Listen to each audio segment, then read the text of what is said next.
여러분 안녕하세요. 자, 확률 통계 시간입니다. 자, 지난 시간에 이산 확률 변수에 해당하는 이항 분포에 대해서 배우셨죠? 자, 오늘은 연속 확률 변수에 해당하는 연속 확률 변수가 무엇인지에 대해서 조금 더 자세하게 알아보고 그 연속 확률 변수를 따르는 구체적인 정규 분포에 대해서 배워보도록 하겠습니다. 매우 중요한 시간이에요. 자, 지금부터 잘 따라오도록 할게요.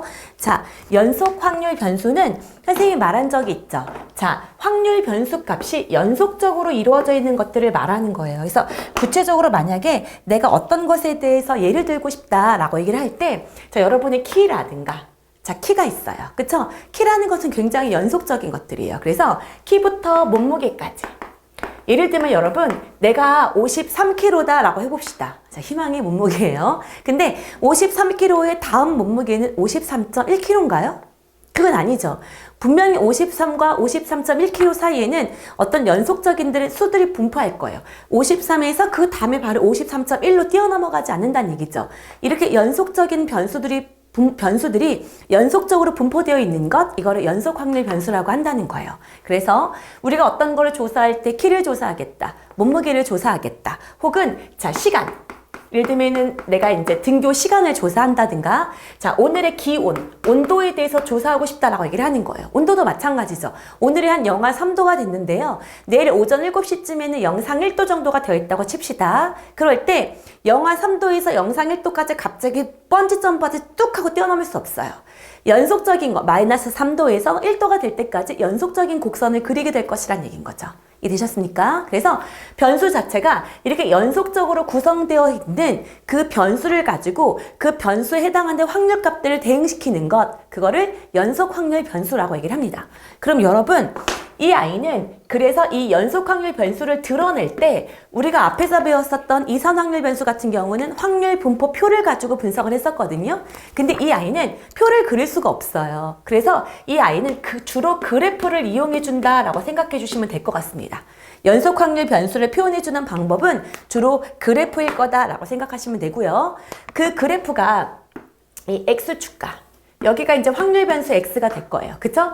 여기에 해당하는 Y축, 여기가 이제 fx 값이다 라고 나타냈을 때 이 x축과 fx로 이루어져 있는 그래프로 나타낼 건데, 이 그래프가 이 변수하고 확률값 사이의 관계식을 나타내주는 그 함수를 이름을 붙이기를 확률 밀도 함수다 라고 얘기를 한다는 거예요. 이거 선생님이 이항분포 하면서도 말한 적이 있죠. 이항분포는 확률 질량 함수다 라는 말을 붙인다고 했고, 주로 그 독립시행의 확률을 따르는 경우가 많았었죠. 그쵸? 이 아이는 확률 밀도 함수를 따른다라고 생각하시면 될 것 같아요. 이해되셨습니까? 그래서 이 아이 같은 경우는 그러면 이 fx는 이 확률 변수에 따른 확률값을 드러내준다라고 볼 수 있거든요. 그래서 이 아이가 가지고 있는 특징은, 자, 이 fx라는 것 자체가 축보다 반드시 0보다 크거나 같은 쪽에 위치해야 됩니다. 확률이라는 것은 음의 값을 가질 수 없거든요. 그래서 이 아이는 0보다 크거나 같은 값을 가질 수밖에 없다라는 거예요. 함수값이. 그리고 내가 만약에 이러한 곡선을 따를 때 내가 여기를 확률 변수가 A서부터 B까지만 따르고 싶다라고 얘기를 했다고 칠게요. 그랬을 때, 자, 여기 이 A서부터 B까지 이렇게 드러난 요 면적 있죠? 이 면적은 항상 1이 됩니다. 나는 이 확률 변수 X가 A서부터 B까지만 따른다라고 했을 때 이 아이의 면적은 반드시 1이 됩니다. 왜요? 라고 얘기를 하면 이 확률 밀도 함수에서 여러분이 착각하기 쉬운 게 이 fx가 확률값을 알려주는 건가요? 라고 할 수 있지만 fx가 확률값을 알려주는 게 아니고요. 얘는 내가 만약에 여기서부터 여기까지 이 구간에 따른, 여기서부터 여기까지 이 아이가 이루어져 있는 확률값을 알고 싶잖아요. 그러면 이 면적 있죠? 이 면적이 바로 확률값이 되는 거예요. 자, 뭐라고요? 이 면적. 자, 면적이 바로 뭐가 된다? 확률값이 됩니다. 그 변수에 해당하는 확률값이 됩니다. 자, 이 fx라는 높이가 확률값이 아니라 면적이 확률값이 된다는 겁니다. 그렇기 때문에 그럼 나는 A서부터 B까지 확률 변수가 흘러갈 때 그러면 이 아이들을 모두 합쳤다라는 것은 확률값을 모두 합쳤다는 얘기인데요. 확률의 총합은 항상 뭐라고 했었죠? 1이다 라고 했었던 거 기억나시죠? 그래서 이 아이를 인테그랄 A서부터 B까지 fx dx 요 아이를 이제 무슨 말인지 모를 수 있어요. 이거를 고등학교 3학년 학생들이 들을 때는 문제가 없는데 고등학교 2학년 학생들이 들을 때는 조금 어려울 수 있어요. 그래서 이 인테그랄을 해석할 때 생각하시면 돼요. 여러분 시그마 아시죠? 시그마는 딱딱 끊어지는 것들이 합이라고 치면 인테그랄은 뭐야? 연속적인 수들의 합이라서 이 둘이 거의 유사한 개념을 갖고 있다고 생각하시면 돼요.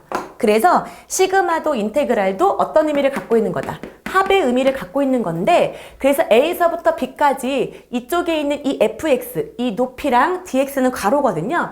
어쨌든 얘는 이제 앞으로 인테그랄 그러면 A에서부터 B까지 이 곡선으로부터 둘러싸인 면적이다 생각하시면 돼요. 고등학교 2학년 학생들은. 그래서 이 아이는 확률의 총합인 무슨 값을 가질 것이다? 1이라는 값을 가질 것이다 라고 생각하시면 됩니다. 굉장히 중요한 내용이에요. 이해되셨죠? 그래서 이렇게 둘러싸인 도형의 면적은 항상 1로 일정하다. 그 이유는 확률의 총합이 1이기 때문에 라는 생각을 하시면 됩니다. 이해되셨죠? 자, 그러면 생각을 해볼까요? 그러면 선생님 만약에요. 예를 들어서 참고로 P, X는 X 이렇게 했다고 쳐볼게요. 자, 이 아이는 이 PX라는 것은 딱 제가 여기서 이제 요 지점인 거예요.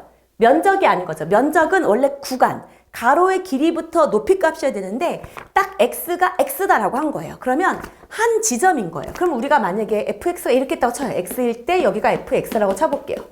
그럼 면적은 가로 곱하기 세로인데 가로의 길이가 0인 거예요. 그러니까 간을 아주 미세하게 가는 머리카락보다 가는 선이라고 생각하시면 돼요. 걔는 넓이가 없거든요. 그래서 이렇게 생각하시면 됩니다. px는 x다라고 얘기를 하면 어차피 면적이 확률값을 나타낸 거기 때문에 이 x라는 한 지점에서의 확률값은 정의 내리기를 0이다라고 얘기를 하게 되거든요. 그래서 여러분 참고로 내가 확률을 알고 싶어. 근데 이 x가 알파부터 베타까지 이 확률을 알고 싶어 라고 했을 때 이거나 등호가 들어가든 안 들어가든 상관이 없어요. 이렇게 표시를 하든 오케이? 아니면 P에 이쪽은 집어넣고 이쪽은 안 집어넣든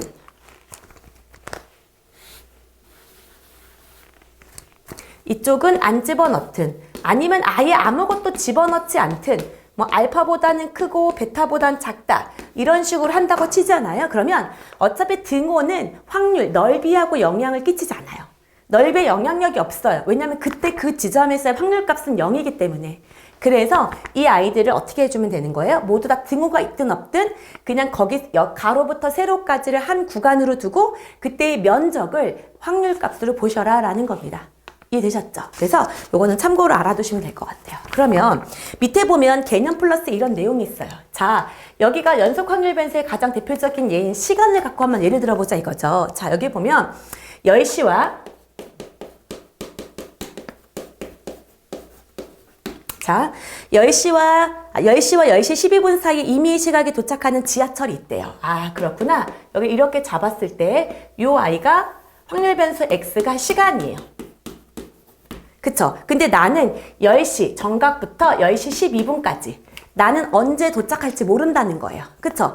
자, 언제 도착할지 몰라요. 지하철을 기다리는 시간을 x분이라고 하면 x는 0부터 10일까지 이 연속적인 것들을 모두 연속 확률 변수로 따르게 됩니다.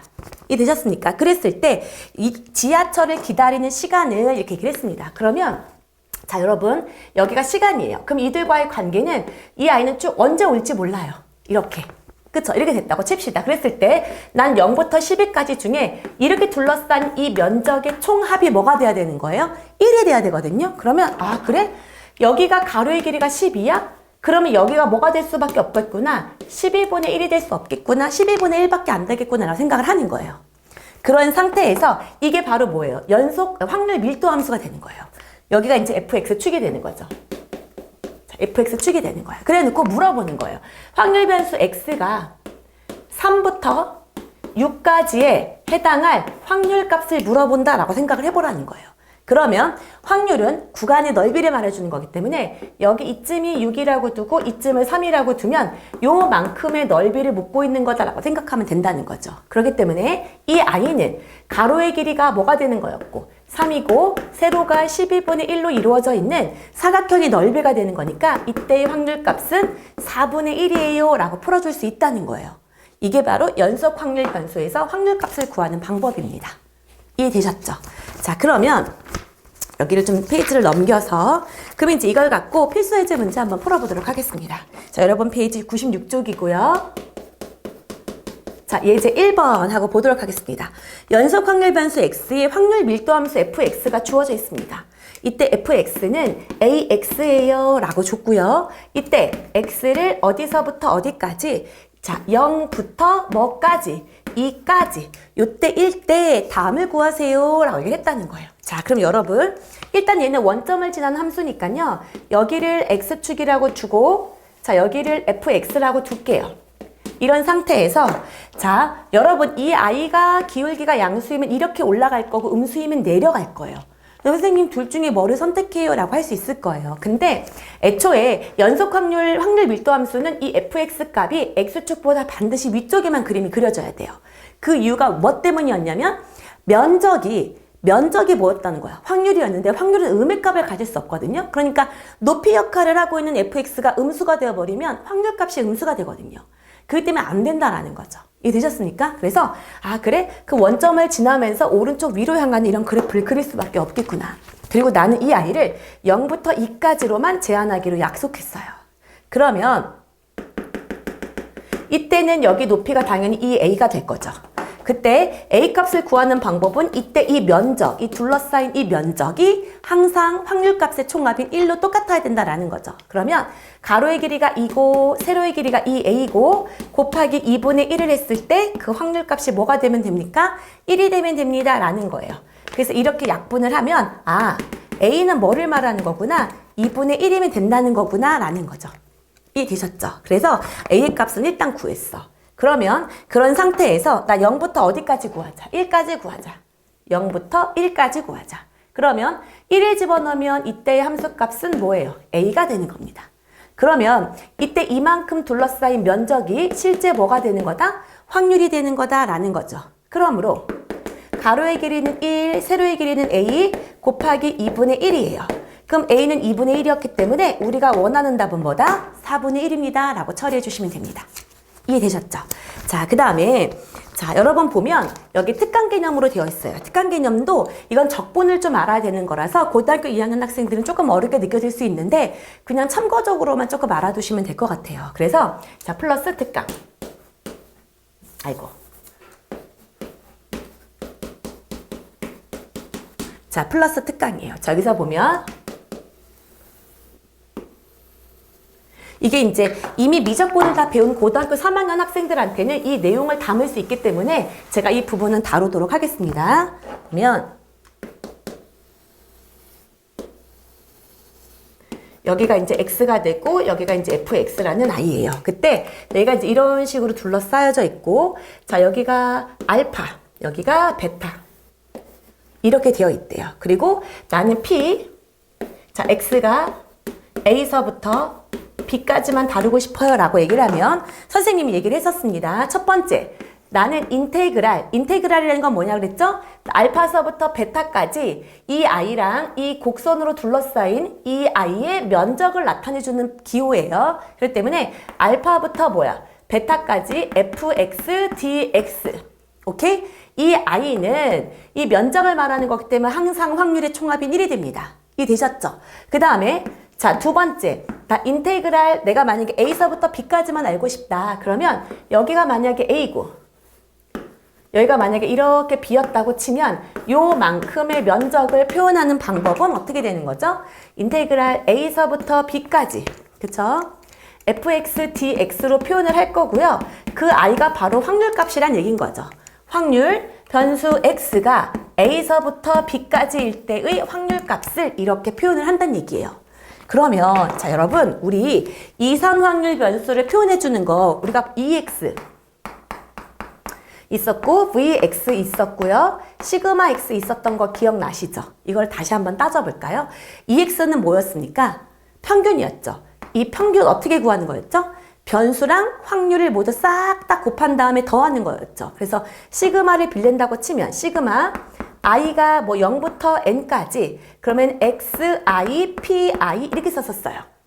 변수에다가 확률을 곱하는 것을 싹 다 더하면 된다. 이런 의미란 말이에요. 이해되셨죠? 그리고 vx는 뭐였죠? 시그마 i가 0부터 n까지 어떤 게 있었다 그랬죠? 변수 있죠. 변수를 제곱한 것의 평균에서 평균의 제곱을 빼는 거였기 때문에 변수를 제곱한 것의 평균. 변수를 제곱한 다음에 확률을 곱한 다음에 더한 것. 그게 평균이잖아요. 거기에서 뺄 거예요. 시그마 i가 0부터 n까지 xi, pi. 여기까지가 평균이었죠? 이 i의 전체 제곱값을 이렇게 표현했었어요. 그쵸? 그 다음에 시그마는 뭐 할 필요가 없죠. 여기다 뭐 씌워주면 되니까. 루트 씌워주면 되니까. 그러면 이 i가 정규분포에도 똑같이 적용이 되거든요. 정규분포도 어떻게 되는 거예요? 원래 주어진 확률 변수에다가 그 i의 무슨 값을, 확률 값을 곱한 다음에 싹 다 더하면 그 i가 뭐가 되는 거예요? 평균이 되는 거거든요. 그러면 여기서 똑같이 평균을 구한다고 치면 대신 이 i는 여기가 인테그랄로 표현한 게 확률이죠. 확률 값에다가 뭐를 곱해야 되는 거예요? 확률 변수를 곱해야 되는 거거든요. 그렇기 때문에 어떻게 되는 거예요? 얘는 인테그랄 이렇게 되는 거예요. A, 난 처음부터니까 알파부터 어디까지? 베타까지 x 확률 변수에다가 fx, dx 확률 변수에다가 어떻게 하는 거예요? 인테그랄 fx, dx가 의미하는 것은 뭐예요? 확률인 거죠. 그 확률을 어떻게 하는 거야? x에다가 확률을 곱한 거를 인테그랄 더했다라는 거예요.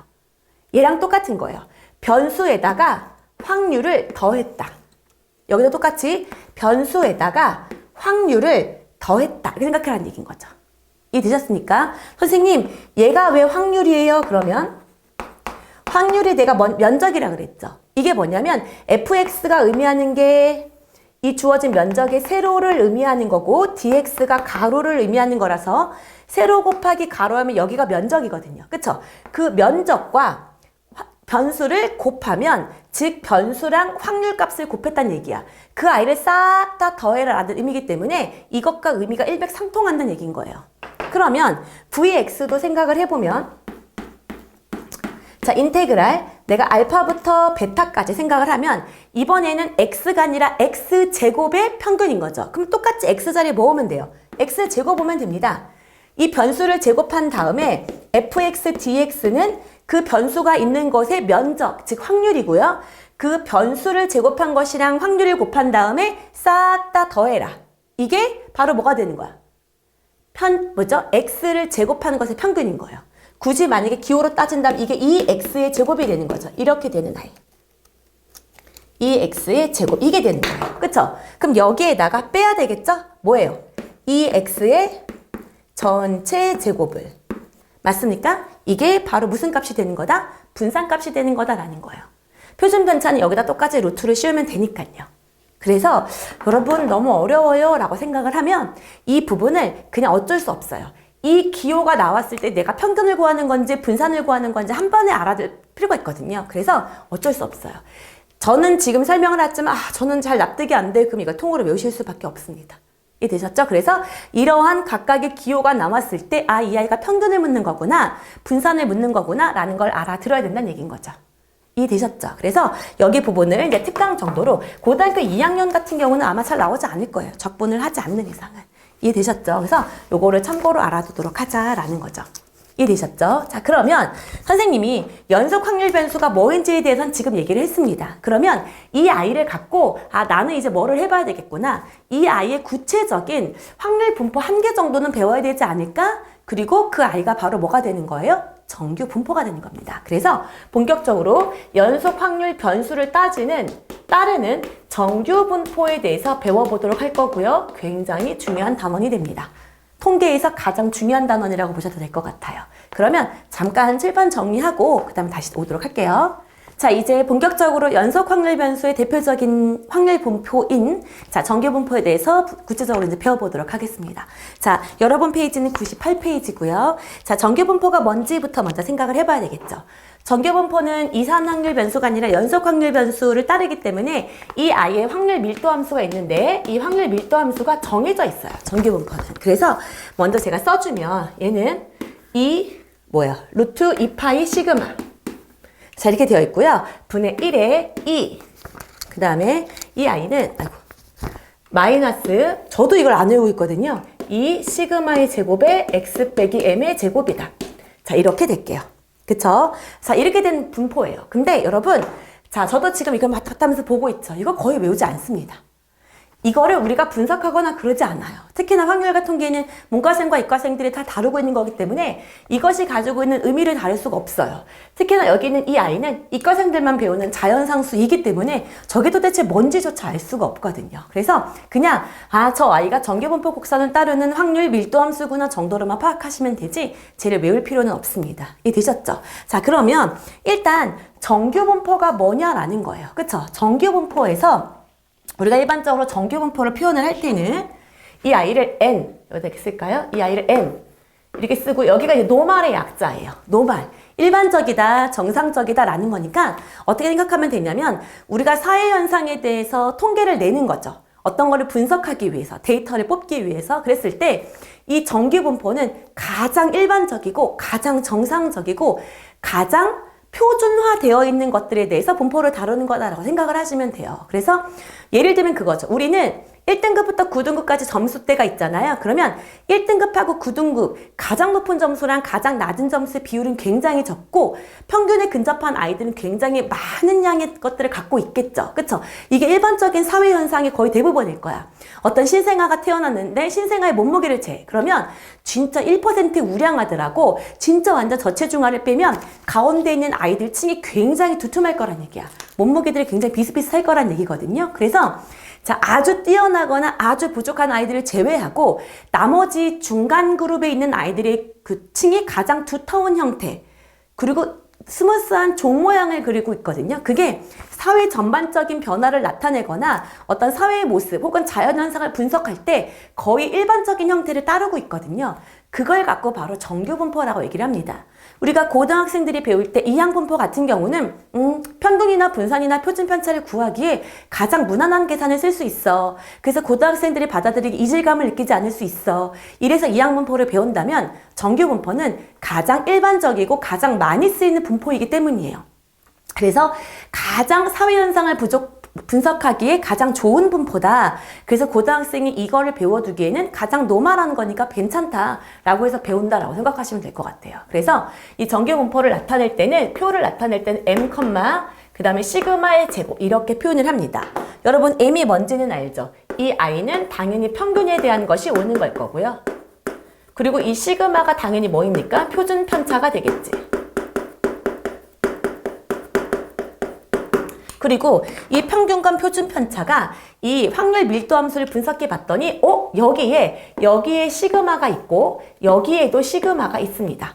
그리고 여기에 뭐가 있어요? 평균이 있어요. 이 x는 당연히 확률 변수일 거고. 그러면 정규분포를 구성하는 대표적인 것들, 정규분포에서 특징을 나타내주고 있는 두 가지 지표가 바로 평균하고 표준 편차일 거구나라는 것을 이걸 통해서도 확인해 볼 수가 있을 거예요. 이해되셨죠? 자, 그러면 정규분포 곡선에 대해서 조금 더 구체적으로 한번 해보도록 할게요. 정규분포 곡선의 특징.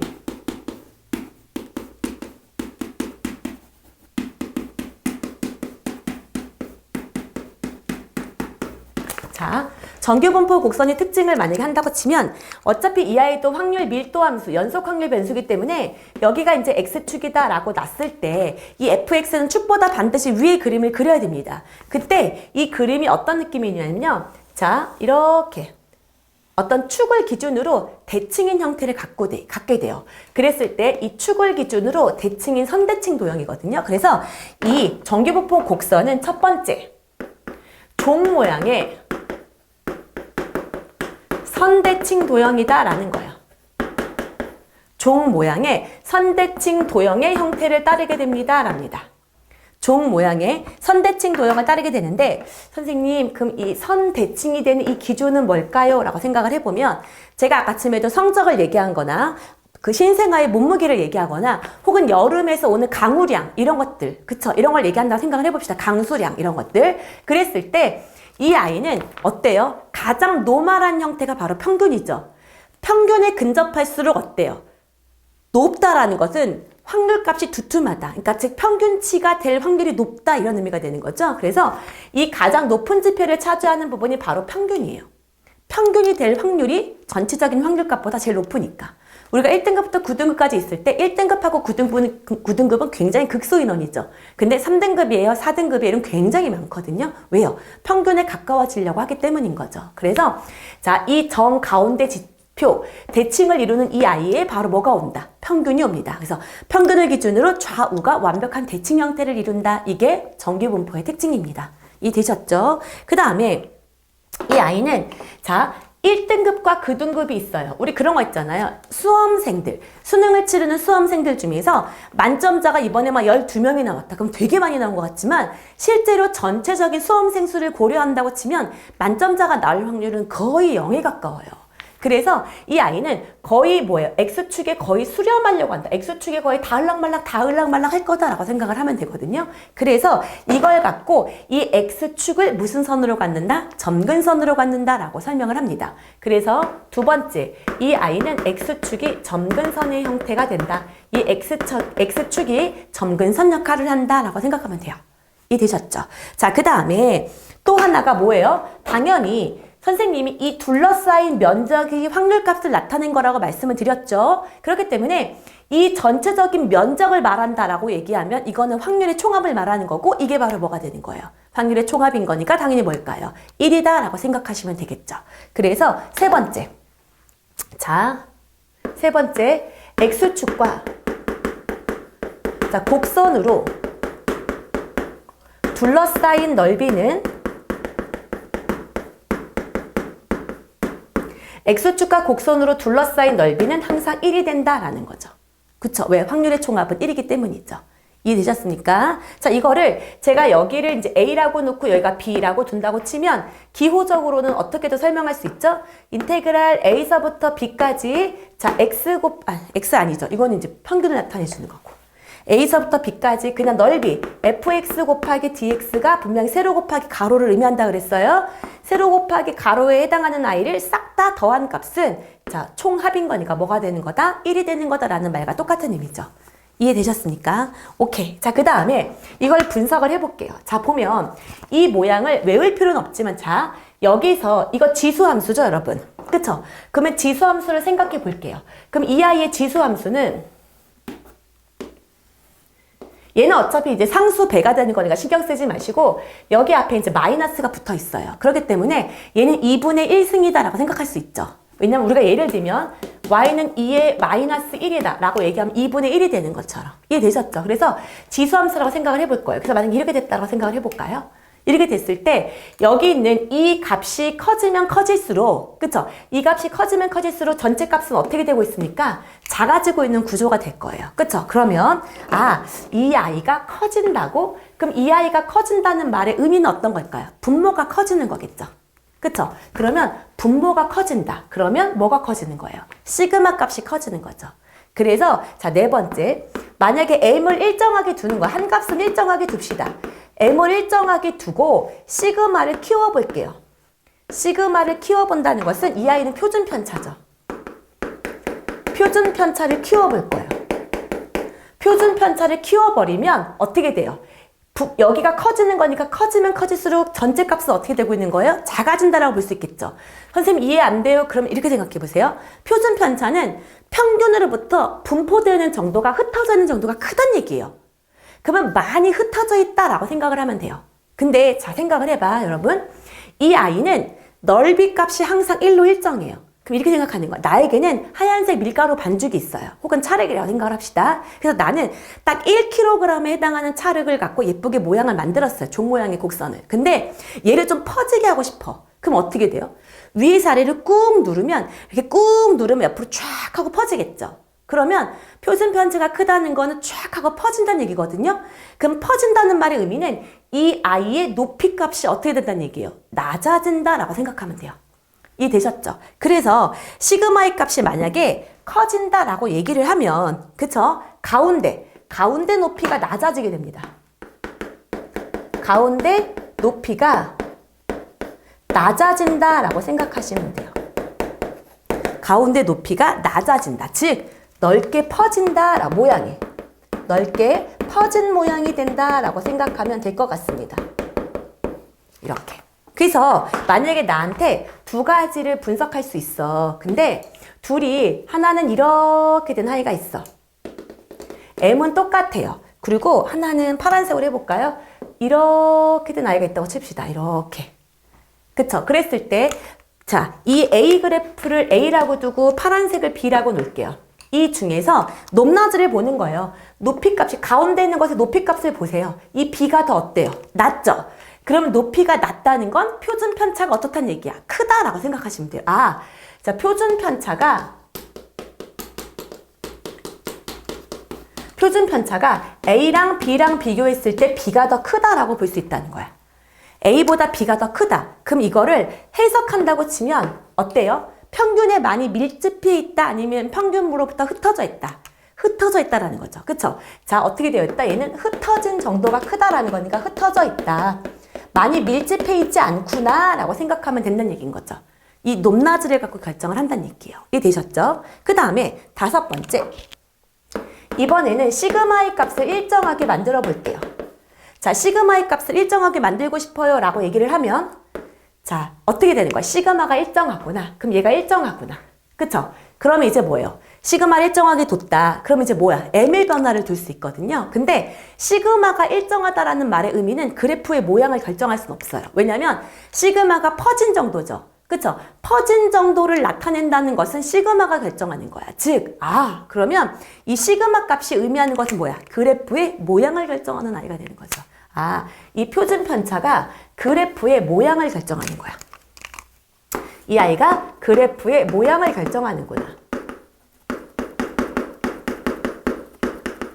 그래프의 모양을 결정하구나. 그렇기 때문에 시그마가 일정하다 그러면은 그래프 모양은 같아요. 흩어진 정도는 같아요. 오케이? 그러면 자, 내가 만약에 평균을 변화시키고 싶다. 이 평균을 변화시키고 싶다라고 얘기를 하면 그래프 모양은 똑같이 둔 상태로 그냥 무슨 이동만 하면 되냐면 평행 이동만 하는 거예요. 좌우로 평행 이동만 한다라는 거예요. 자, 이 말의 의미가 뭐냐면 이쪽에다 그려볼게요. 자, 저에게는 A그룹과 B그룹이 있어요. 근데 이 아이는 표준 편차가 똑같아. 그러면 그래프 모양이 어떻게 돼? 이렇게 똑같은 아이를 그리시면 돼요. 그리고 하나는 여기가 M1이라고 두고 여기를 M2라고 뒀을 때 제가 만약에 확률 변수 X를 수학 점수라고 했다고 칠게요. 그리고 여기를 A반이라고 두고 여기를 B반이라고 뒀다고 칠게요. 이랬을 때 어때요? 자, 둘은 흩어진 정도는 똑같아요. 표준 편차가 똑같아. 왜? 그래프 모양이 똑같으니까. 근데 M1보다 M2가 더 크다는 것은 일반적으로 A반보다 B반의 점수가 더 높구나라는 걸 파악할 수 있게 된다는 거죠. 이해되셨습니까? 그래서 여기서 중요한 것은 시그마의 역할 굉장히 중요하고 자, 그 다음에 시그마가 일정하다 그러면 그래프 모양은 절대 변화시키면 안 되고 똑같은 그래프의 모양을 좌우로 평행 이동만 시키는 것이 바로 평균의 역할이구나 라고 생각하시면 됩니다. 이해되셨죠? 그래서 이 정도 여러분이 당연히 분석할 수 있을 거라고 생각을 해요. 이해되셨습니까? 오케이. 자, 그 다음에 여러분, 그럼 이 정도는 그러면 이제 알겠어. 그러면 이제 내가 예를 들면 이제 이 아이를 갖고 이제 문제 분석을 할 거예요. 그래서 자, 나는 자, 여기서 보면 표준 정규 분포라는 것에 대해서 이제 배울 건데 자, 제가 표준 정규 분포를 하기 전에 그냥 정규 분포를 하는 목적을 조금 따져볼게요. 나는 이렇게 된 아이가 있어요. 이렇게 된 아이가 있고 자, 나는 이제 국어를 받고요. 영어를 받고요. 그 다음에 수학을 받다라고 생각을 해볼게요. 국어를 받고 영어를 받고 수학을 받는데 나는 이걸 정규분포 곡선이 두고 싶어요. 근데 나는 이 아이가 일단 주어진 아이의 지표가 뭐예요? 우리가 분석해야 되는 것이 평균하고 뭡니까? 표준 편차죠. 그래서 제가 국어, 영어, 수학의 평균과 표준 편차를 따져볼게요. 그래서 국어는 90점이에요. 자, 근데 나의 점수는 90점입니다. 근데 평균은 뭐냐면요, 80점이에요. 그리고 표준 편차는 시그마라고 둘까요? 이거를 지우고 할게요. 그림을 조금 이따 그릴게요. 자, 그래서 나는 3개의 시험을 봤어요. 국어, 영어, 수학 이렇게 본 거야. 그랬을 때 자, 나의 확률 변수, 점수에 내 점수예요. 내 점수가 국어는 90점을 받았어요. 자, 영어는 85점을 받았고요. 수학은 70점을 받았다라고 생각을 해봅시다. 자, 이렇게 되어 있습니다. 아, 그렇구나. 근데 이걸로 딱 보면 일단 수학을 제일 못한 것 같죠. 우리가 일반적으로 모의고사 하면 제가 가장 억울한 거예요. 수학 점수가 가장 낮기 때문에 단순 비교하면 항상 수학을 못하는 것처럼 느껴서 속상하죠. 근데 이 아이의 평균을 조금 분석을 해볼게요. 평균을 분석을 했더니 이때 국어는요, 평균이요, 자, 85점이었습니다. 오케이? 그 다음에 영어는 평균이 80점이었어요. 오케이? 수학은요, 자, 평균이 몇 점이었냐면, 자, 60점이었다라고 생각을 해봅시다. 여기까지 되셨죠? 그 다음에 표준 편차를 써볼게요. 오케이? 자, 표준 편차가 이 아이는 5점. 표준 편차가 5점이에요. 그러니까 내 아이랑 내 옆에 있는 아이의 점수의 차이가 일반적으로 이제 5점인 거예요. 그쵸? 5점씩 차이가 나는 거예요. 그쵸? 그리고 자, 영어 같은 경우는 2.5점이에요. 오케이? 그리고 수학 같은 경우는 1 이렇게 둘까요? 표준 편차가 1이다 이렇게. 제가 너무 바람을 크게 했나? 오케이, 그럼 여기를 한 65점 정도로 이제 일단 해볼게요. 66점? 66점 이렇게 해볼게요. 이해되셨습니까? 그럼 이렇게 됐어요. 그러면 자, 나는 단순하게 점수만을 비교할 때는 국어를 제일 잘하는 것처럼 보여요. 그렇지만 여러분 실제 점수랑 상관없이 여러분 등급 나오거나 라고 하면 완전 뒤집어질 때 많죠. 그래서 그거를 비교한다라고 생각을 하시면 돼요. 그래서 얘를 각각의 정규분포에 한번 올려볼게요. 자, 일단 국어를 이렇게 잡아보겠습니다. 국어는 평균이 85점이에요. 굉장히 높은 편이죠. 그리고 표준 편차도 5예요. 표준 편차가 5기 때문에 굉장히 어때요? 많이 퍼져 있으니까 그림을 조금 퍼지게 그려볼까요? 그림을 좀 퍼지게 그려봅시다. 그래서 이렇게 잡았을 때 얘를 이렇게 한 퍼지게 그릴게요. 이렇게 잡고 여기를 평균 85점으로 잡을게. 이게 국어예요. 이해되셨죠? 그리고 나의 위치는 어쨌든 국어보다는 어때요? 평균보다는 점수가 높네요. 내가 여기를 90점 이렇게 놨다고 칠게요. 이해되셨습니까? 그리고 표준 편차는 뭐예요? 5점입니다. 이해되셨습니까? 그럼 이렇게 생각하면 돼요. 자, 표준 편차를 쉽게 생각할 때 내 점수하고 그 다음 아이의 점수가 그 정도 차이가 난다고 생각을 하는 거야. 그러면 평균으로부터 내가 90점이라는 건 평균보다 내가 한 명 정도 제친 거예요. 내가 평균보다 바로 앞등수인 거예요. 이렇게 생각하시면 돼요. 이해되셨죠? 그래서 그렇구나. 그럼 나는 몇 명을 제꼈다. 한 명을 제낀 거예요. 평균으로부터. 만약에 평균에 예를 들면 전체 인원이 20명 정도, 20등 정도가 평균이라고 치면 전 19등인 거예요. 나의 위치는. 그렇게 보실 수 있는 거죠. 이해되셨습니까? 그 다음에 이제 영어를 생각해 해봅시다. 영어 같은 경우는 자, 똑같아요. 자, 80이고 표준 편차가 2.5니까 얘보단 조금 높아야 되겠죠. 좀 이렇게 높게 그려볼게요. 그런 상태에서 여기는 평균이 80이에요. 얘는 영어입니다. 이렇게 둔 상태에서 나는 점수가 85점이에요. 똑같이 5점 차이가 나죠. 똑같이 5점 차이가 나게끔 이렇게 잡았어요. 여기가 몇 점이다. 나는 85점이다. 이렇게 된 거예요. 근데 얘는 표준 편차가 2.5점인 거니까 나는 평균으로부터 2.5점만 좀 조금 잘 보면 어떻게 돼요? 평균에서 한 명을 제끼는 거예요. 근데 나는 2.5점에서 몇 등, 나는 5점 차이가 나거든요. 그러니까 몇 등을 제꼈다 생각하면 돼요. 2등을 제낀 거예요. 나는 평균으로부터 2명 정도로 더 제낀 거예요. 그러면 엄밀히 따지면 국어랑 영어 중에 누가 더 공부 잘하는 거예요? 영어가 더 공부 잘하는 거예요. 등수가 더 높으니까요. 상대적으로 국어보다 영어 실력이 좋은 친구입니다. 이해되셨죠? 그 다음에 수학을 한번 비교해 볼게요. 이번엔 수학. 저는 수학 선생님이기 때문에 수학을 가장 높게 하고자 하는 욕구가 있습니다. 자, 그러면 여기가 이렇게 잡고 여기가 이제 수학이에요. 이 아이는 표준 편차가 굉장히 작아요. 매우 높다는 얘기예요. 그러니까 아이들 점수가 비등비등해. 그래서 한 문제 갖고 완전 전쟁을 치르는 거예요. 이렇게 된 상태에서 이 아이가 평균이 70이에요. 자, 나는 몇 점밖에 차이가 안 나요. 4점 정도밖에 차이가 안 나요. 이렇게. 그래서 여기가 평균 60점이군요. 평균이 60점이고요. 66점이고요. 나의 위치는 70점이에요.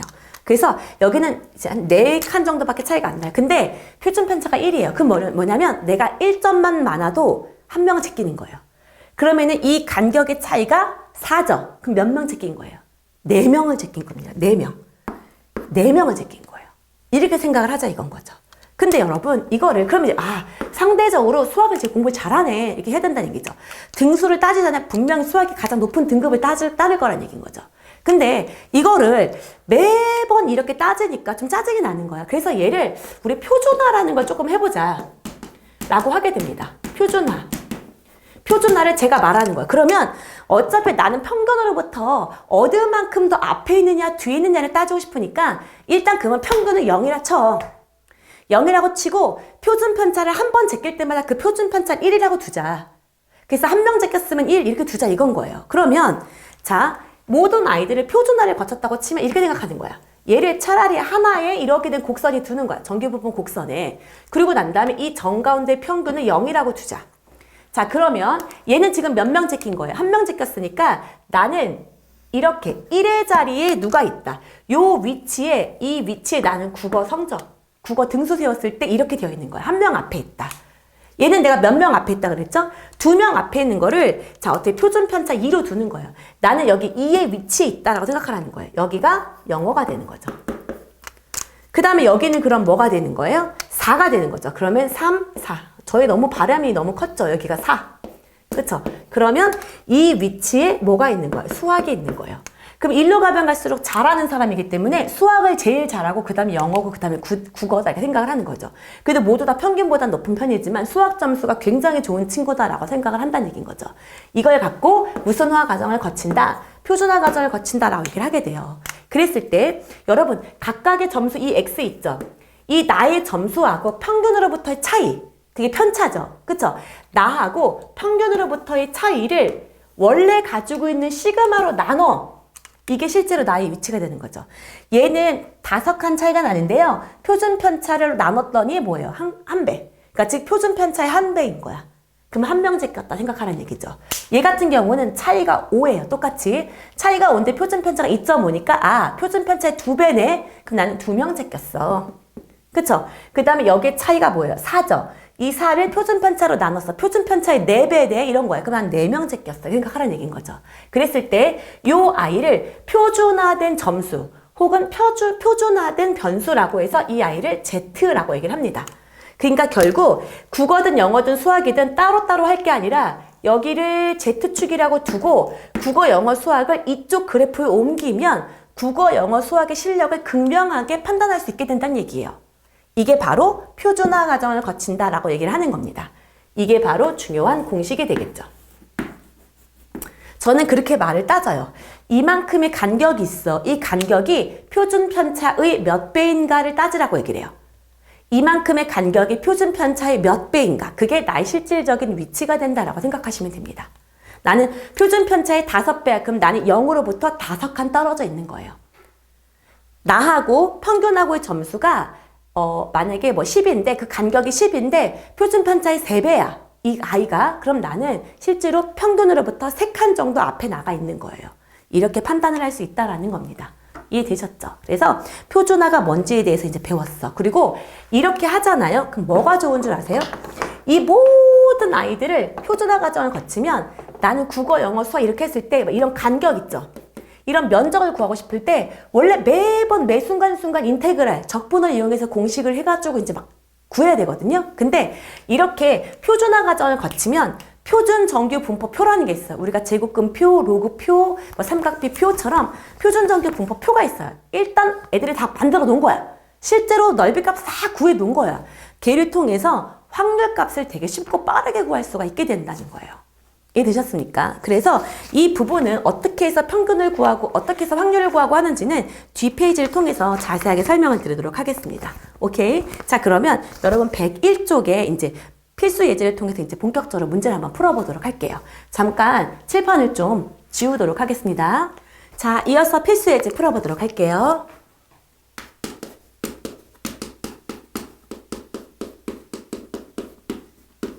자, 필수 예제 2번입니다. 확률 변수 Z가 표준 정규 분포를 따를 때라고 하는 거예요. 그럼 얘는 다 표준화 과정을 거친 거예요.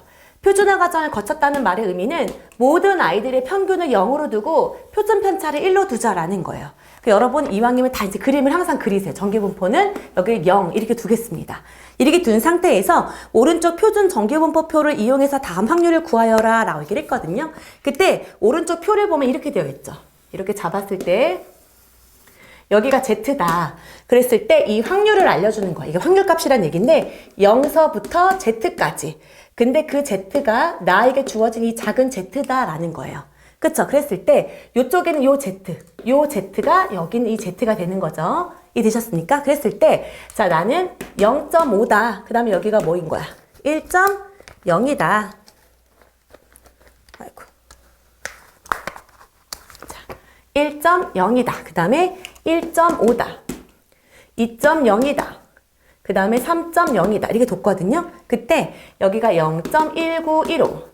그 다음에 0.3413. 이건 직접 이제 수학자들이 다 계산을 해 놓은 거예요. 근데 우리는 이제 이걸 편하게 이용하면 되겠죠. 0.4772. 그 다음에 0.4987. 자, 이렇게 되어 있어요. 일단 나는 저거를 활용을 할 거예요. 그랬을 때, 자, 여기서 첫 번째 문제가 뭐냐면 확률이 있는데 Z가 1.5보다 크거나 같은 걸 구하라. 일단 문제를 다 써보겠습니다. 그 다음에 두 번째는 확률이 있는데 이 확률이 0.5부터 Z가 어디까지? 2까지 구해라. 오케이? 그 다음에 세 번째는 확률이 이번에는 마이너스 3부터 Z가 마이너스 1까지 구해라. 그 다음에 네 번째 확률이 자 마이너스 2부터 자 3까지 구해라. 이렇게 뒀다고 되어 있네요. 자, 그럼 지금부터 한번 분석을 해볼게요, 여러분.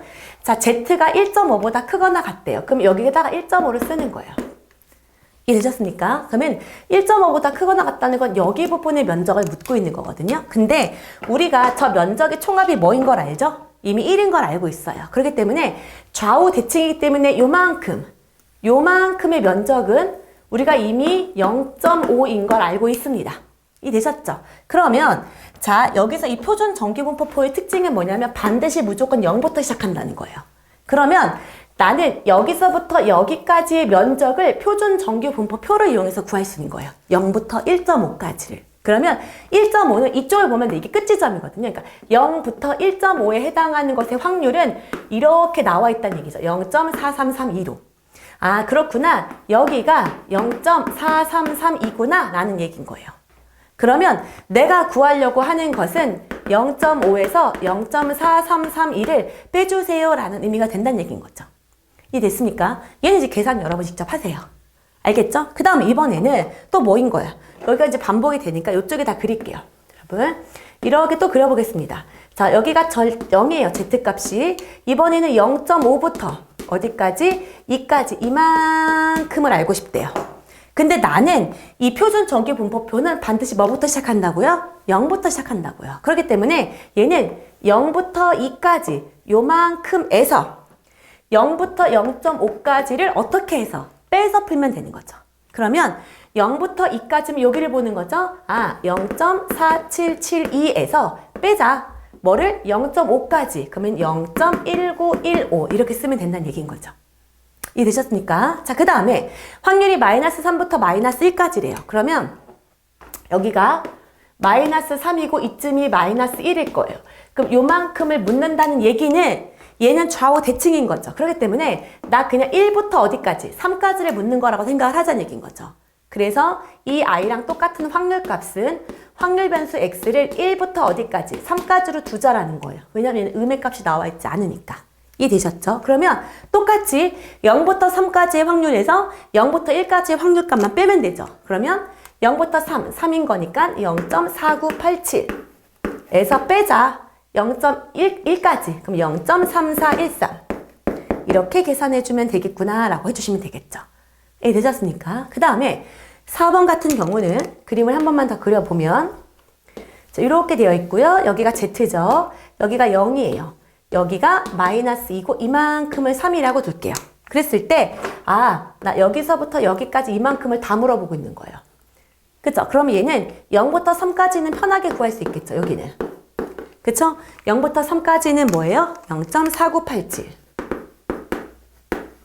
이렇게 되는 거고요. 빼기. 얘는 0서부터 2까지로 해주면 돼요. 이만큼을 잡아서 여기로 대신 구하자 이거죠. 0부터 2까지로. 그러면 2를 찾아가면 되죠. 그래서 더하기 0.4772로 가면 되는 거죠. 빼면 안 되겠네요. 이해되셨죠? 그래서 이렇게 주어진 면적을 구할 수가 있다라는 거죠. 그래서 이 표준정규분포표를 이용하면 이렇게 편하게 풀 수 있게 되는 거야. 그래서 반드시 우리는 표준화를 거칠 거다라는 겁니다. 이해되셨죠? 자, 그러면 뒤로 넘겨서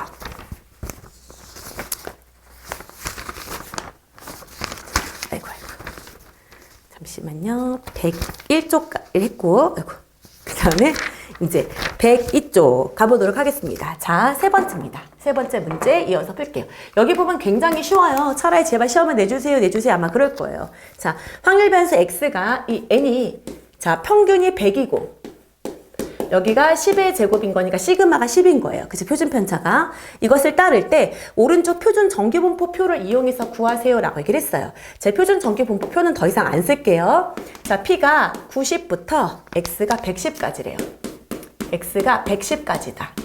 이렇게 되어 있고요. 그 다음에 2번은 자, P가 자 85부터 확률 변수 X가 95까지래요. 자, 이렇게. 이해되셨죠? 그러면 자 이렇게 생각을 해봅시다. 일단 그림을 그려볼게요. 이렇게 그림이 그려져 있습니다. 얘는 원래 평균이 100이에요. 근데 나는 어디서부터? 90부터 110까지 완벽하게 대칭이네요. 이렇게 되어 있는 이 면적을 알고 싶다는 거예요. 이 면적.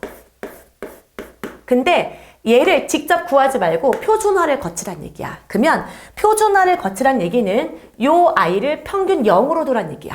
0으로 두고요. 자, 얘는 표준 편차가 10이죠. 그러면 한 칸 떨어지는 게 10만큼의 차이가 나야 돼요. 자, 보세요. 자, 여기가 지금 딱 요 차이가 10이죠. 그럼 이거는 표준 편차 기준으로 한 칸만 떨어진 거예요. 표준 편차의 한 배니까. 그러니까 얘를 1로 두고 얘는 표준 편차가 마이너스 1인 걸로 두는 거예요. 이게 표준화를 거친 거야.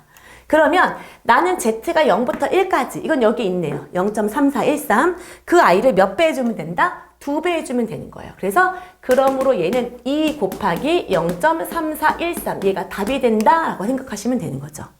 이해 되셨습니까? 자, 한번 이제 두 번째 걸 또 해볼게요. 자, 이렇게 잡을게요. 얘도 마찬가지로 이렇게 잡고 자, 이 아이의 평균이 여전히 100입니다. 근데 나는 여기가 85부터 이렇게 잡아서 여기를 95까지 자르겠대요. 자, 그러면 얘도 표준화를 거치면 이 아이를 0으로 바꾸란 얘기예요. 그 다음에 여기는 차이가 5차이죠. 아이고 85부터 95 제가 잘못 그렸죠? 큰일 날 뻔했습니다. 자, 여기다 그냥 그릴까요? 이렇게 이렇게 되고 여기 점 가운데가 100이다. 그 다음에 이쯤을 85라고 두고 이쯤을 뭐라고 두자? 95라고 두자. 이랬을 때 요만큼을 알고 싶어요 라고 얘기를 하고 있는 거예요. 이해되셨죠? 자, 그럼 이제 생각을 해봅시다, 여러분. 자, 이 아이가 0이에요. 떨어져 있는 정도를 파악하고 싶은 거예요. 그럼 이 85를 생각을 해보면 얘는 15칸 떨어져 있죠. 그쵸? 15칸인데 자, 나는 10칸 떨어질 때마다 1 줄게 라는 거예요. 10칸 떨어질 때마다. 그러니까 이 15는 실제로 표준 편차의 몇 배야? 이걸 묻고 싶은 거거든요. 이 몇 배야? 이 몇 배가 바로 Z값이에요. 그러면 10 곱하기 Z게 두는 거죠. 표준 편차의 몇 배야? 이거죠. 이 길이가. 그럼 얘는 1.5죠. 아, 요 간격은 표준 편차의 1.5배구나. 이런 거예요. 그래서 원래 오른쪽일 때 1.5니까 여기 왼쪽인 거니까 뭐 쓰면 돼요? 마이너스 1.5 이렇게 쓰면 돼요. 그러면 요만큼은 5칸 차이죠. 그럼 이 5칸은 원래 주어진 표준 편차의 몇 배야? 라고 하면 2분의 1배죠. 그러면 요 자리에다가는 뭐야? 0.5 해주시면 된다는 얘기예요. 마이너스 0.5인 거죠. 이해되셨습니까? 자, 그러면 0부터 1.5까지예요. 0부터 1.5까지라고 하면 1.5가 나와 있네요. 그쵸? 그러면 얘는 뭐인 거야? 0.4332에서 빼는 거예요. 0부터 1까지. 그쵸? 0부터 1까지가 0.5까지군요. 여기네요. 0.1925. 걔를 빼줘야 되겠죠. 0.1925. 요만큼의 면적이 0.1925, 요만큼의 면적이 0.4332니까 그 둘을 빼줘야 되겠네요. 이해되셨죠? 자, 이렇게 풀어줘야 된다라는 겁니다. 이해되셨습니까? 자, 그 다음에 필수의 이제 4번 이어서 가보도록 할게요. 자, 보면 4번. 자, 어느 회사의 입사 시험에서 전체 지원자 5,000명에 대한 성적 분포가 평균이 자, 정규 분포를 따른다 했으니까 표를 그려볼게요. 이 아이는 정규 분포를 따른다. 평균이 345점. 이고요. 표준 편차가 10점인. 그럼 10의 제곱으로 이렇게 표현하면 되겠죠. 정규 분포를 따른다고 할 때 오른쪽 표준 정규 분포표를 이용해서 다음 물음에 답하세요 이랬거든요. 그럼 일단 정규 분포가 나왔다 그럼 저는 무조건 그림을 일단 그려요, 여러분. 그리고 표시를 합니다. 여기가 345구나. 이 정도를 먼저 해본 상태에서 350점 이상. 이쪽이 이제 350점이 있을 거고 375점이면 여기가 375점 이렇게 될 거예요. 그쵸? 이것의 지원자가 몇 %예요? 라고 얘기를 했으니까 요만큼의 확률을 물어보고 있다라고 생각하시면 됩니다. 이해되셨죠? 자, 그러면 자 생각을 해볼게요. 요만큼은 자 일단 요만큼의 칸수 차이가 몇 칸이에요? 30칸이죠. 그쵸? 그러면 이 30은 표준 편차의 몇 배 이거라고 한다 그랬죠? 몇 배예요? 3배죠. 그럼 내가 여기를 0이라고 둘 때 여기를 3이라고 두란 얘기인 거죠. 맞습니까? 그 다음에 여기는 지금 몇 칸이에요? 5칸 차이가 나죠. 길이가 5예요. 5. 5는 원래 주어진 표준 편차의 몇 배 이렇게 하라는 얘기인 거죠. 얘는 0.5니까 여기가 z값이 0.5다. 이렇게 써야 되는 거예요. 자, 그러면 내가 구하는 이만큼의 확률 값은 0부터 3까지의 표준 편차 정규분포표를 이용한 넓이에서 0부터 0.5를 빼는 거죠. 그러면 0부터 3까지가 0.4987, 0.4987에서 뺄 거예요. 뭐예요? 0.5니까 0.1915 이렇게 빼면 얘는 2, 7, 0, 3 이렇게 되는 0.3071 이렇게 되는 거죠. 그러면 퍼센트는 두 칸 뒤로 가면 되니까 30.72%다 라고 해주시면 됩니다. 이해되셨죠?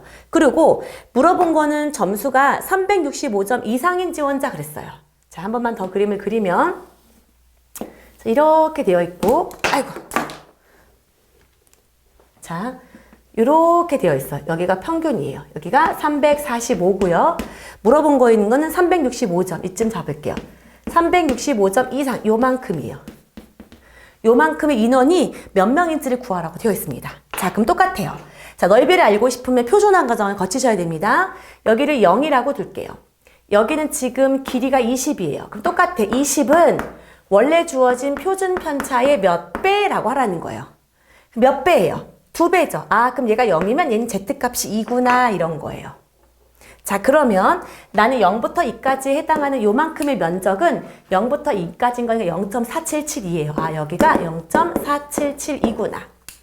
그럼 선생님, 이만큼의 면적은 어떻게 구해요? 라고 얘기를 하면 0.5에서 빼주면 되겠죠. 그쵸? 0.5에서 빼줄 거예요. 그래서 0.5에서 0.4772를 해주면 8, 972, 972 이렇게 되는 거예요. 0.0228 이렇게 된다는 얘기예요. 자, 여기 안에 들어갈 수 있는 확률이 0.0228이에요. 근데 인원을 물어봤는데요. 전체 인원이 5,000명이라고 했으니까 5,000 곱하기 0.0228 이렇게 잡아주시면 됩니다. 자, 그러면 3개 지우고 하나, 둘, 셋. 그러면 22.8 곱하기 5 하면 되거든요. 이건 여러분 직접 계산하시면 될 것 같습니다. 답을 보니까요. 총 114명이라고 되어 있네요. 이해되셨죠? 자, 오케이. 자, 그 다음에 뒤로 넘겨서 이제 5번 가보도록 하겠습니다. 오케이. 자, 그러면 잠깐 지우고 가도록 할게요. 자, 이제 이어서 계속 5번 풀어보도록 할게요. 자, 문제를 보면, 자, 입학 정원이 320명인 어느 대학의 입학시험에 응시한 지원자가 2,000명이래요. 경쟁률이 세네요. 그랬을 때 이 시험에서 점수의 평균이 450점이고 표준 편차가 75점인 정규분포를 따른다고 한다. 이 대학의 합격자의 최저 점수를 구하세요. 라고 얘기를 했습니다. 그러면 여러분 일단 합격할 확률부터 먼저 생각을 해봅시다. 이 아이가 합격할 확률은 전체 지원자 몇 명 중에서 2,000명 중에서 320명이 해당하는 거니까요. 얘를 일단 지워볼게요. 그러면 자, 여기는 100 중에 1은이 2, 6, 12. 그래서 확률이 0.16이 됩니다. 그쵸? 아, 0.16을 찾으란 얘기예요. 그때 이 아이를 이렇게 자, 정규분포 표를 이용해야 되는 거니까 여전히 그림을 그리겠습니다. 그리고 여기가 0이고 여기가 450이에요. 이해되셨죠? 그런데 자, 이렇게 잡아서 이 점수가 몇 점인지 몰라요. X점이라고 할게요. 이 아이가 최저 점수라고 하면 이 점수보다 크거나 같아야지만 확률 크거나 같아야지만 이제 합격을 하겠죠. 그랬을 때 요만큼의 면적, 그 아이가 주어지기를 0.16이다 라고 준 거예요. 해석을 해보면. 그러면 여러분 여기서 이만큼의 면적은 0.5에서 빼면 되기 때문에 얘가 0.34입니다. 이해되셨죠? 그럼 역으로 이쪽에서 찾아보는 거예요. 0.34 있네. 자, 그럼 어떻단 얘기예요? Z값이 뭐란 얘기예요? 1이다 라는 거예요. 여러분, 표준화 과정을 거쳐서 Z값이 1이라는 것은 원래 평균으로부터 표준 편차의 딱 한 배만큼 이동했다는 얘기예요. 그럼 표준 편차가 75점이거든요. 아, 그럼 요만큼이 표준 편차의 한 배만큼 딱 75점만큼만 이동했다? 이런 얘기가 된다는 거죠. 그러면 450에서 75점 이렇게 하면 5, 2, 5, 525점 이상은 받아야지만 합격을 하는구나 라는 걸 알려준다는 얘기인 겁니다. 이해되셨죠? 가장 무난하고 가장 유명한 형태의 문제예요. 이해되셨습니까? 자, 그 다음에 자 3번 보면 이항분포하고 정규분포 사이의 관계라고 되어 있네요. 그쵸?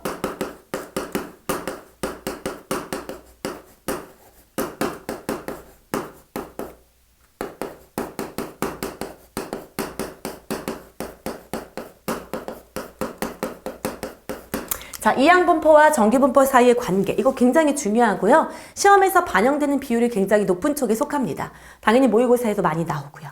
자, 그러면 이거는 뭐냐면요. 저 여러분, 우리가 엄연히 따진다고 치면은요. 이항분포 X는요. 이산 확률 변수예요. 그렇기 때문에 이 확률 변수 X는 이항분포를 따를 때 시행 횟수랑 확률 값으로 나타내주죠. 그쵸? 그리고 정규분포에 해당하는 확률 변수 X는요. 자, 정규분포를 따르는데 이 아이는 평균과 표준 편차의 제곱이 필요합니다. 그리고 이 아이는 어떤 거예요? 이거는 연속 확률 변수예요.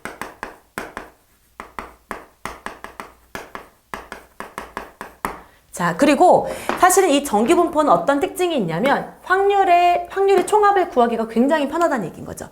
확률 변수 X가 A서부터 B까지 그 주어진 확률값을 구하세요. 그러면 표준 정규분포표를 이용해서 굉장히 쉽고 빠르게 구할 수가 있어요. 근데 자, 여러분 이산 확률 변수를 예를 들어 볼게요. 제가 예를 들어서 이 아이는 확률 변수 X를 따라요. 얘가 이항분포 이렇게 되어 있는데요. 저는 시행 횟수가 200번이에요. 그리고 실제로 일어날 확률이 3분의 2라고 칠게요. 4분의 3이라고 둘까요? 4분의 3이라고 둘게요. 자, 그러면 이거는 이제 어떤 의미가 있냐면 이런 거죠. 그래 놓고 이제 물어본 게 그거예요. 자, 확률 변수 X가 자, 95번째부터 193번째까지 일어날 수 있는 확률 값을 구하래요. 그러면 여러분 이 이항분포는 주로 독립시행의 확률을 따르죠. 그러면 자 95일 확률을 구해보자 라고 얘기를 하면 이거예요.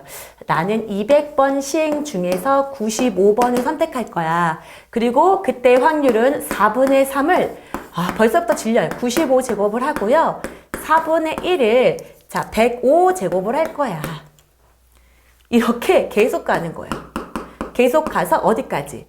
200번 시행 중에서 193번이 될 때까지. 그리고 이 아이가 4분의 3에 193이 되고 4분의 1이 몇 번? 7이 될 거야. 이 아이를 싹 다 더해야 이 아이의 값을 구할 수 있어요. 만약에 이게 시험에 난다고 하면 우린 과감하게 버려야 됩니다. 이거를 우리가 50분 안에 못 풀어요. 이미 계산 자체를 할 수가 없습니다. 그러면 이럴 때 어떻게 해야 될까를 고민을 한 거예요. 그랬더니 다행스럽게도 우리에게는 이 이항분포랑 정규분포 사이에 어떤 관계가 있다라는 거예요. 이항분포 사이에 이항분포랑 정규분포 사이에 관계가 있는데 그 관계가 뭐냐면 만약에 확률 변수 X가 정규분포를 이미 따른다. 확률 변수 X가 정규분포를 따른다 라는 말의 의미는 뭐냐면요. 자, 이미 이 아이가 잠시만요.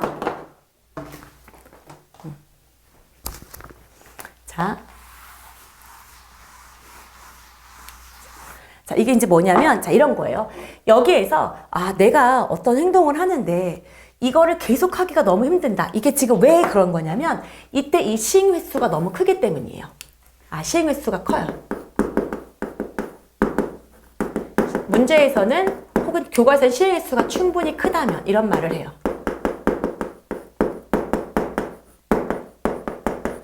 시행 횟수를 4번, 5번 하면 중구난방일 수 있는데요. 시행 횟수를 충분히 크게 하면 이 아이의 분포도 일반적인 분포 곡선을 따르게 될 거란 얘기예요.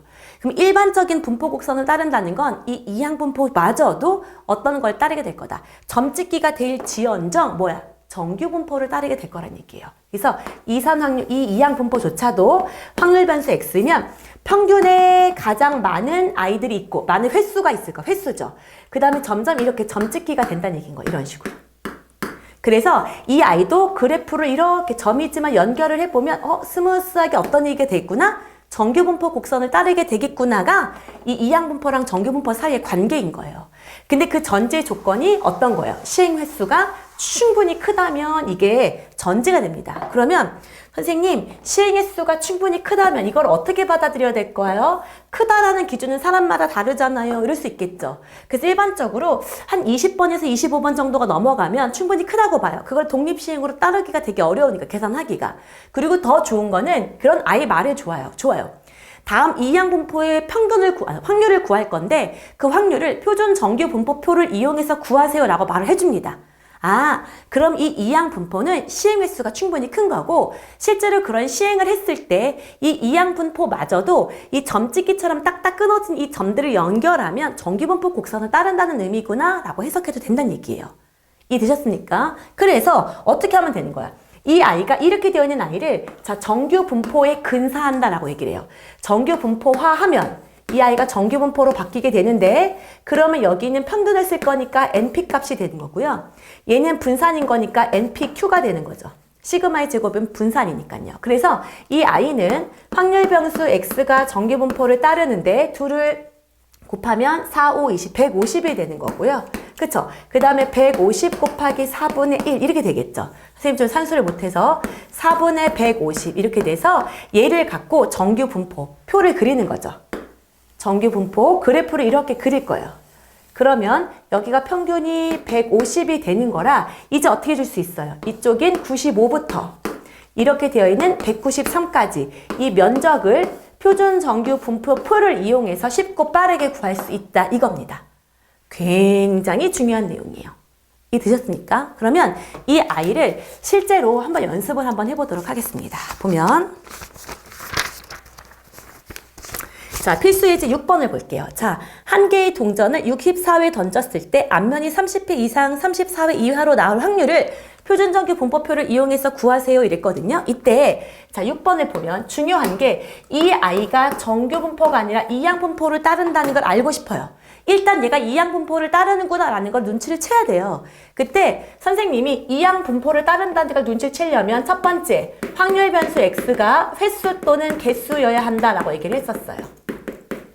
그쵸? 그 다음에 두 번째가 이 확률 값이 어때야 된다? 고정되어 있어야 된다. 그때그때마다 바뀌면 안 된다라고 얘기를 했었습니다. 그쵸? 그러면 그 조건을 따르는지를 봐볼게요. 여기 보면 한 개의 동전은 64번을 던지는데 앞면이 나오는 횟수가 확률 변수예요. 이 조건을 만족을 하고요. 앞면이 나올 확률 값은 2분의 1로 고정되어 있으니까 두 조건을 모두 만족하고 있는 이항 분포인 거예요.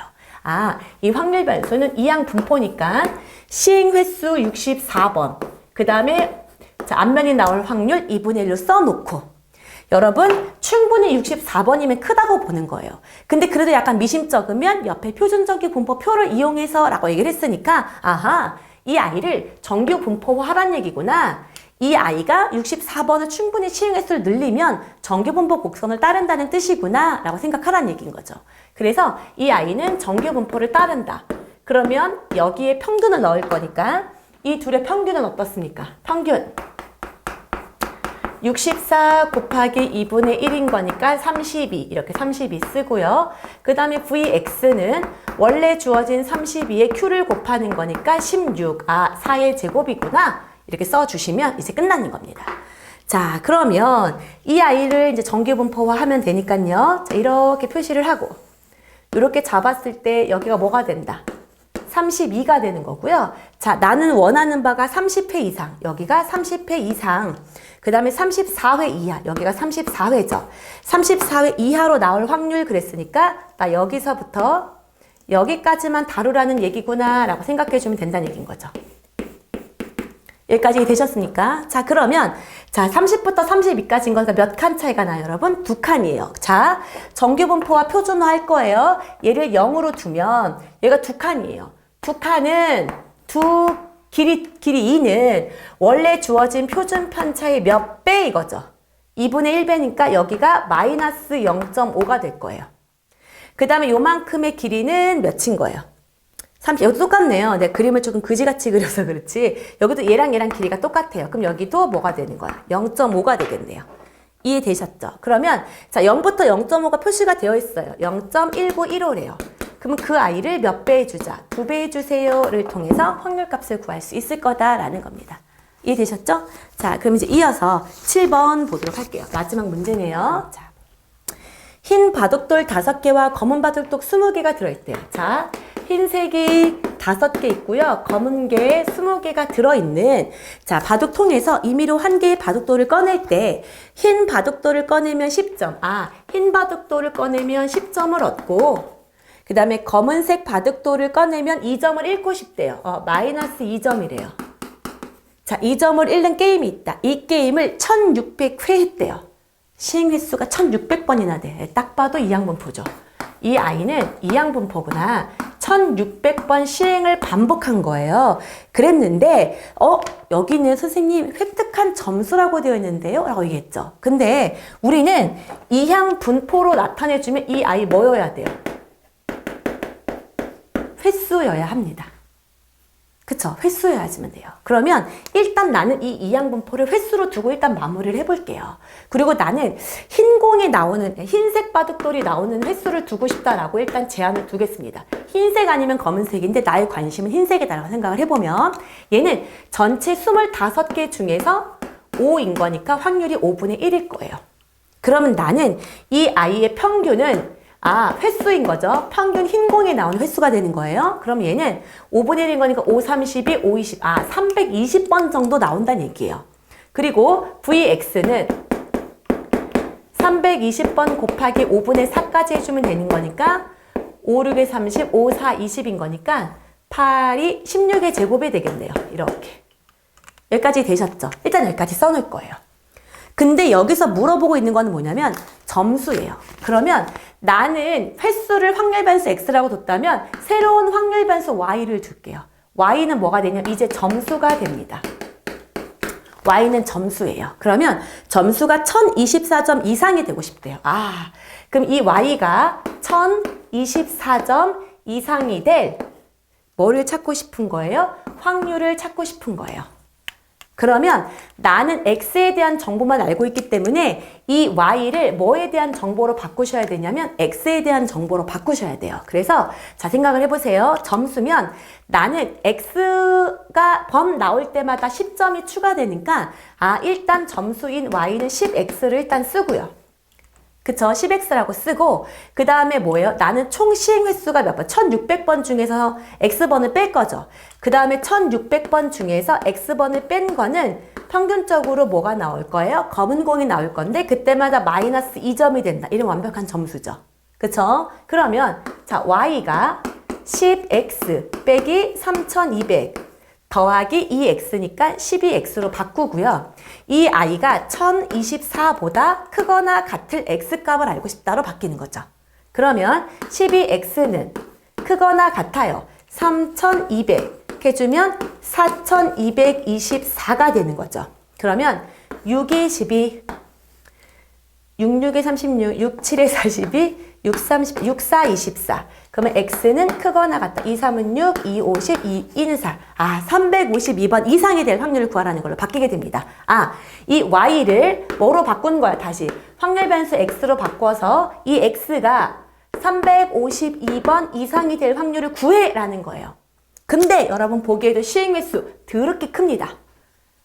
뭐로 근사하자? 정규분포로 근사하자라는 거죠. 그러면 자, 정규분포 표를 그리도록 할게요. 자, 정규분포 표를 그리면 시행 횟수의 평균은 자, 320이에요. 자, 일단 이렇게 써놨습니다. 그쵸? 그리고 나는 몇 점 이상? 352 이상.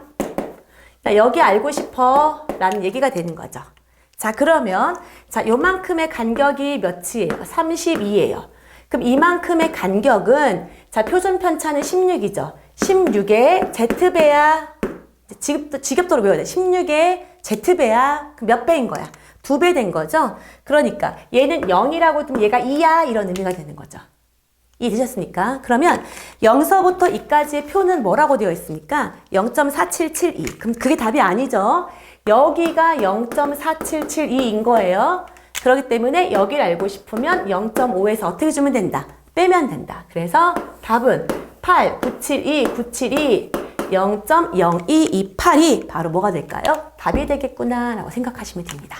여기까지 이해되셨죠? 그래서 오늘 정규분포 연속 확률 변수에 대해서 배웠고요. 연속 확률 변수에서 제일 중요한 내용은 뭐였죠?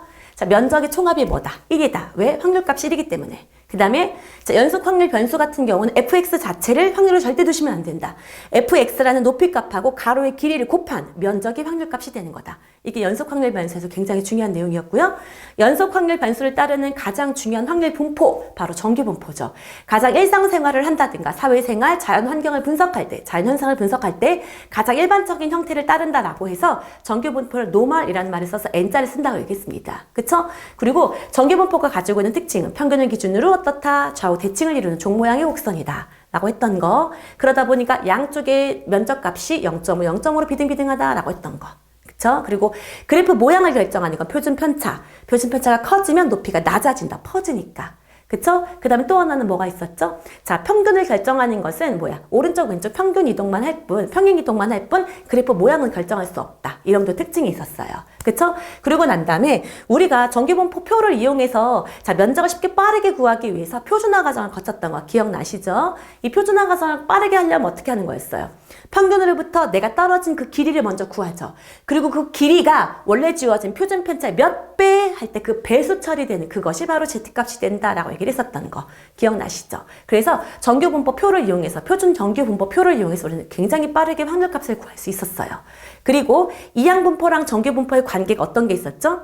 시행횟수를 충분히 크게 하면 이항분포도 결국 뭐를 따르게 된다? 정규분포 곡선을 따르게 되기 때문에 이항분포를 가지고는 확률값을 구하기가 굉장히 까다롭다. 그래서 정규분포로 바꿔서 확률값을 계산해라. 여기까지가 굉장히 중요한 내용이었습니다. 그래서 지금 빠르게 정리를 해봤으니까 이 부분 정도는 기억하고 있어야겠다라고 생각을 하시면 돼요. 그래서 이로써 확률 분포에 대한 세 번째 단원이 끝났습니다. 맨 마지막 내용, 자 뭐예요? 통계적 추정만 남아있는 상태예요. 통계적 추정은 굉장히 많이 어려워하는데 여기는 저는 그렇게 말씀을 드리고 싶어요. 고등학생의 신분에서 통계는 함부로 너무 깊이 있게 하려고 하지 마라. 주어진 조건에 대입하고 공식을 외우고 끝내자. 이 정도로 생각하시면 될 것 같아요. 그래서 다음 시간은 외워야 될 공식들을 어떻게 적용하는지를 배울 수 있다라고 생각하시면 됩니다. 다음 시간 통계적 추정에서 만나도록 하겠습니다. 바이바이.